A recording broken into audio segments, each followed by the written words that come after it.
دیکھو فرض نماز کے بعد اجتماعی دعا نبی صلی اللہ علیہ وسلم سے ثابت نہیں ہے. یہ دو چار کی طرح کچھ باتیں ہیں نا, ان میں بحث کیا کرنی. کسی حدیث میں نہیں ملتا نبی صلی اللہ علیہ وسلم نے فرض نماز کے بعد اجتماعی دعا کی ہو. اچھا, لوگ یہ کہتے ہیں کہ حدیث میں یہ آتا ہے کہ دعا جو قبول ہوتی ہے فرض نماز کے بعد ہوتی ہے. تو جب سب بیٹھے ہوں گے فرض نماز کے بعد اس حدیث کی روشنی میں دعا مانگیں گے کہ فرض کے بعد دعا قبول ہوتی ہے. پھر دوسری طرف حدیث میں آتا ہے کہ نبی صلی اللہ علیہ وسلم نے ہاتھ اٹھا کے دعا میں قبولیت کا امکان کیا ہے, زیادہ ہے. تیسری آتا ہے کہ اجتماعیت میں کیا ہے, برکت ہے. تو تینوں کو ملا کے فرض کے بعد آپ نے کیا کر لیا, ہاتھ اٹھا کے دعا مانگنا شروع کر دی. اس طرح سے کبھی حدیثوں کو ملا کے مسئلہ نہیں نکالا جاتا. ایسے تو بہت سارے مسائل شریعت کے چینج ہو جائیں گے. ہمیں یہ دیکھنا چاہیے کہ نبی صلی اللہ علیہ وسلم کا ارشاد ہے تو نبی نے خود اس پر کس طرح سے عمل کیا. جس نبی نے ہمیں یہ بتایا کہ فرض کے بعد دعا قبول ہوتی ہے, اس کا اپنا عمل اور صحابہ کا اپنا عمل کیا تھا. تو 5 ٹائم نماز ہوتی تھی, ایک آدھ دفعہ کی بات نہیں ہے, پوری زندگی ہوئی ہے. پھر صحابہ نے ہمیشہ پڑھی ہے. اگر نبی صلی اللہ علیہ وسلم اس حدیث کا یہ مطلب نبی کی نظر میں یا صحابہ کی نظر میں ہوتا کہ نماز کے بعد ہاتھ اٹھا کے دعا مانگیں, تو 2-4 حدیثیں تو ملتی نا ہمیں اس پہ کہ کیونکہ فرض کے بعد دعا قبول ہوتی ہے, لہذا نبی صلی اللہ علیہ وسلم فرض کے بعد ایسے ہاتھ اٹھاتے تھے اور صحابہ بھی ہاتھ اٹھاتے تھے. پھر آمین آمین ایک بھی نہیں ملتی یار ہمیں. تو ہمیں پتا, پھر ہم یہ اشکال ہوتا ہے کہ پھر فرض نماز کے بعد دعا قبول ہونے کا مطلب کیا ہے. تو ہم جب دوسری حدیثیں دیکھتے ہیں تو ہمیں پتہ چلتا ہے نبی صلی اللہ علیہ وسلم فرض نماز کے بعد اللہم انت السلام ومنک السلام پڑھا کرتے تھے. کسی حدیث میں آتا ہے آپ نے فرمایا آیت الکرسی پڑھو. کسی حدیث میں آتا ہے آپ نے فرمایا اللہم لا مانع لما اعطیت ولا معطی لما منعت, یہ دعا پڑھو. پتہ یہ چلا کہ یہ جو وظیفہ ہے نا, وظیفہ کہتے ہیں اسپیسیفک مخصوص الفاظ کے ساتھ جو حدیث میں دعائیں منقول ہیں. پتہ چلتا ہے کہ نبی صلی اللہ علیہ وسلم اس قسم کی آیت الکرسی اور اللہم انت السلام والی جو دعائیں ہیں نا, ان کو دعا سے تعبیر کر رہے ہیں جو اصل میں وظائف ہیں. جیسے, اور یہ جیسے ہم کہتے ہیں اذان کے بعد کی دعا کہتے ہیں کہ نہیں, تو کیا وہ ہاتھ اٹھا کے مانگی جاتی ہے؟ وہ ایک وظیفہ ہے. اللہم رب ہذہ الدعوۃ التامہ, اس وظیفے کو ہم کیا کہہ رہے ہیں؟ دعا. تو اسی طرح مسجد میں داخل ہونے کی دعا, تو کیا وہ ایسا کہ 4 آدمی اجتماعی داخل ہو رہے ہیں, چلو بھائی الحمدللہ رب العالمین والعاقبۃ للمتقین, کیونکہ حدیث میں آتا ہے مسجد میں داخل ہونے کی دعا. تو وہ اسپیسیفک الفاظ ہیں اللہم افتح لی, انفرادی طور پر. تو ہم حدیث کو اگر حدیث کی روشنی میں حل کرتے ہیں تو پتہ یہ چلتا ہے کہ نبی نے جو فرمایا کہ فرض کے بعد دعا قبول ہوتی ہے, تو وہ دعا سے مراد کیا ہے؟ وہ اسپیسیفک مخصوص الفاظ کی دعائیں ہیں, وہ قبول ہو جاتی ہیں فرض نماز کے بعد. اس طرح سے دونوں طرح کی حدیثوں میں کیا ہو جائے گی؟ تطبیق. یہ دلیل تو میں نے دی اہل حدیثوں کے لیے, اور جو تقلید کرتے ہیں فقہ حنفی کو یا فقہ شافعی کو فالو کر رہے ہیں ان کے لیے بھی یہ بھی دلیل ہے. اور ایک اور دلیل کیا ہے کہ بھئی آپ ایک طرف یہ اعتراف کرتے ہو کہ ان ائمہ کرام نے, فقہا نے قرآن و حدیث کو ہم سے زیادہ سمجھا ہے. عقلی بات ہے نا, ہم تو کہتے ہیں بھائی اہل حدیث سے زیادہ ابو حنیفہ نے سمجھا ہے, امام شافعی نے سمجھا ہے. تو ہم جب ان سے رابطہ کرتے ہیں کہ آپ کی نظر میں ان حدیثوں کا کیا مطلب ہے, ان کے قول کو ہم حدیث کے خلاف کبھی بھی نہیں لے کے جاتے, یاد رکھو. حدیث کی تشریح میں ان کے اقوال کو پیش کیا جائے گا, حدیث کے مخالفت میں تو پیغمبر کی بات مانی جائے گی, لیکن حدیث کی ایکسپلینیشن میں ہم ان کی بات کو کیا کرتے ہیں, آج کے اسکالرز کی رائے پر ہم ان کو کیا کرتے ہیں, ترجیح دیتے ہیں. تو ان اسکالر سے اگر پوچھا جائے تو ان چاروں فقہ کی کتابیں جن پہ صدیوں سے فتویٰ دیا جاتا رہا ہے, کوئی ایک جزیہ, ایک عربی عبارت بھی ہمیں نہیں ملتی جس میں آتا ہو کہ امام کو چاہیے کہ وہ سلام پھیرے, مقتدیوں کی طرف رخ کر کے ہاتھ اٹھا کے دعا مانگے وہ. حالانکہ فقہ کی کتابوں میں بہت باریک باریک جزیات بھی ہوتے ہیں, بہت معمولی سی چیزیں بھی ہائی لائٹ کی ہوتی ہیں انہوں نے. تو صدیوں تک یہ سارے فقہا کیوں خاموش رہ گئے ایک ایسی چیز سے جو دن میں 1 دفعہ نہیں بلکہ کتنی دفعہ ہو رہی ہے, 5 دفعہ ہو رہی ہے. تو یہ بہت بڑا سوال ہے. اب جب دیوبندیوں سے بات کرو تو ان کے پاس سوائے علماء دیوبند کے حوالے کے کچھ ہوتا نہیں ہے. تو ہم ان سے کہتے ہیں بھائی علماء دیوبند نے اب کے علماء دیوبند کے آپ حوالے دے رہے ہیں نا, جب علماء دیوبند کوئی بات کریں گے تو ان پر بھی تو لازم ہوگا کہ وہ دلیل پیش کریں. انہوں نے دلیل کیا دی ہے؟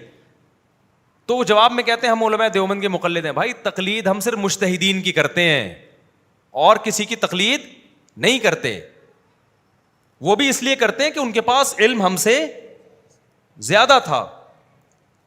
تو آپ اگر علماء دیوبند سے رابطہ کرتے ہو تو جو علماء دیوبند کہہ رہے ہیں کہ کرنی چاہیے, تو سوال پہ تو دلیل کیا ہے؟ تو دلیل میں نہ فقہ کی کوئی عبارت, عربی کتابوں کی, اردو کی بات نہیں کر رہا, اور نہ قرآن و سنت سے کوئی حوالہ یہی ہوگا کہ حدیث میں آتا ہے فرض کے بعد دعا قبول ہوتی ہے, حدیث میں آتا ہے کہ رفع الیدین سے دعا قبول ہوتی ہے, حدیث میں آتا ہے کہ اجتماعی دعا میں قبولیت کا امکان زیادہ ہے. ایسے 3 چیزیں آپ ملائیں گے تو پھر بریلوی حضرات جو نماز جنازہ کے بعد دعا کرتے ہیں پھر تو وہ بھی ثابت ہو جائے گی.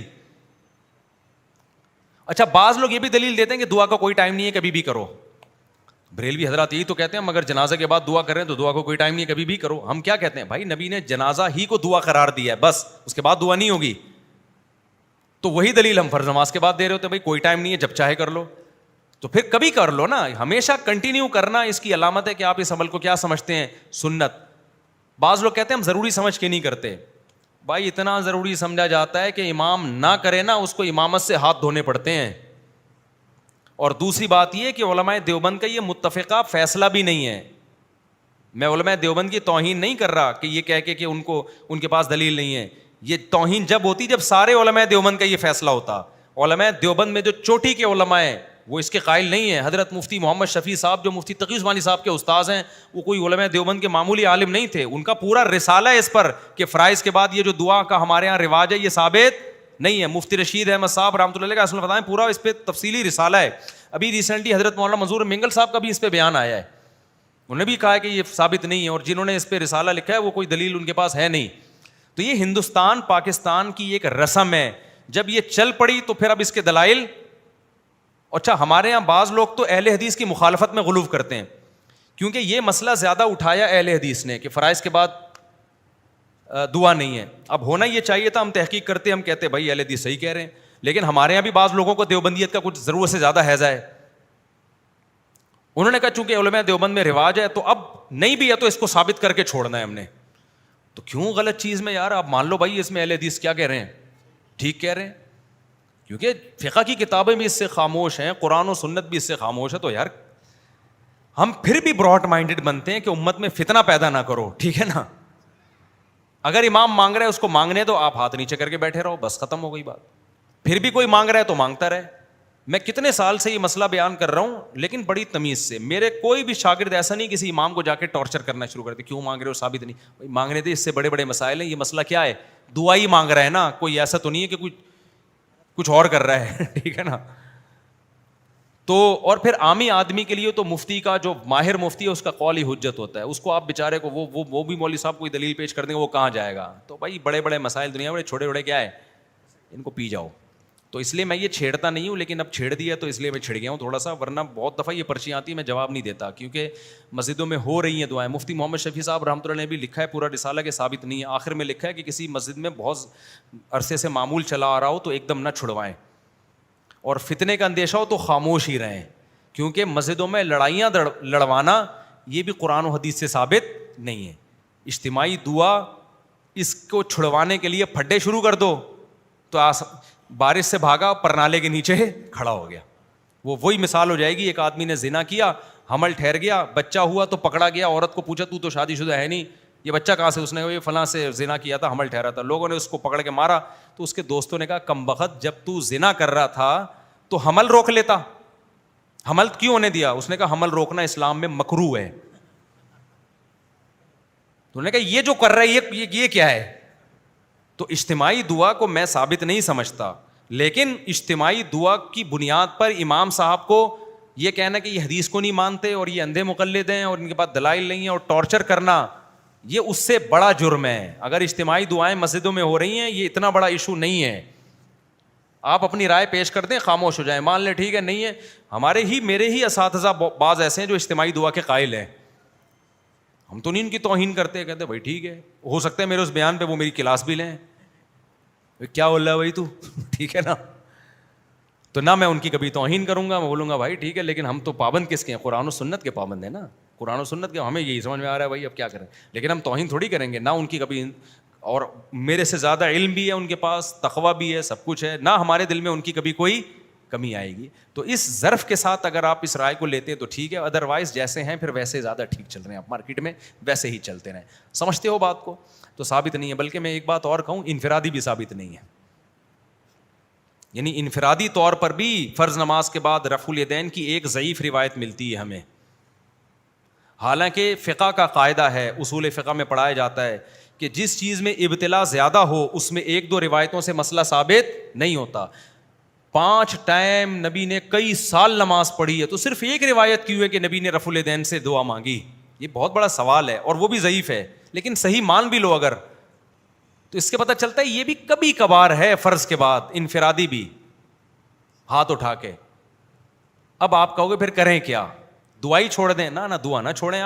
آپ یہ کریں کہ فرائض کے بعد یہ اللہم انت السلام اور یہ جو احادیث میں وظائف ہیں یہ پڑھنے کے بعد سنتیں پڑھیں. اس کے بعد آپ جتنی چاہیں دعا مانگیں, آپ لمبی لمبی دعا مانگیں. یہ پھر افضل عمل ہے, کیونکہ ایک جو اجتماعی حیت تھی وہ کیا ہو گئی ہے؟ ختم. پھر انفرادی طور پر تو دعا کا واقعی کوئی ٹائم نہیں ہے, جب چاہیں جتنی چاہیں مانگیں آپ, لیکن اس وقت کوئی نہیں مانگتا. سمجھتا نہیں ہے نا بات کو؟ جب نہیں پڑھے گا رات کو تو کیسے سمجھے گا بات کو؟ تمام دوائیں بچوں کی پہنچ سے دور رکھیں, اپنا اپنے خرچے پہ خیال رکھیں. وما علینا الا البلاغ.